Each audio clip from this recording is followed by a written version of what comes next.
Good morning guys. അപ്പൊ നിങ്ങൾക്ക് എല്ലാവർക്കും അറിയാമല്ലോ iOS 26 അപ്ഡേറ്റ് ബേറ്റ അപ്ഡേറ്റ് ആണ്, ഡെവലപ്പർ അപ്ഡേറ്റ് ആണ്. ഈ സാധനത്തിൽ ഇഷ്ടം പോലെ ബഗ്സ്, ഫോൺ ഹാങ് ആവും, നെറ്റ്വർക്ക് ഇഷ്യൂ, ചിലപ്പോ പലതും വേണമെങ്കിൽ ഫോൺ വരെ അടിച്ചു വരെ പോകാനുള്ള സെറ്റപ്പ് ഉണ്ട്. ഞാൻ ഒരുപാട് പേര് കമന്റ് ബോക്സിൽ നിങ്ങളിത് ഡൗൺലോഡ് ചെയ്യുന്ന പറഞ്ഞു. ചെയ്യരുത്.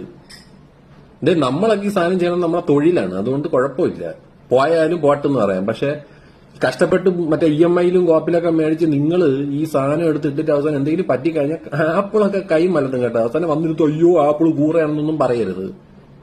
ഈ ട്വിറ്ററിൽ ഞാൻ കുറെ പേര് നീയൊക്കെ ടെക്കിലുള്ളവന്മാരല്ലടാ.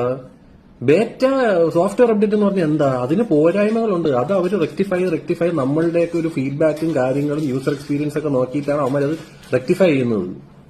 എന്തൊരടേ ഇതുപോലെ അറിഞ്ഞൂടാതെയാണ് ഒരുമാര് പറഞ്ഞു.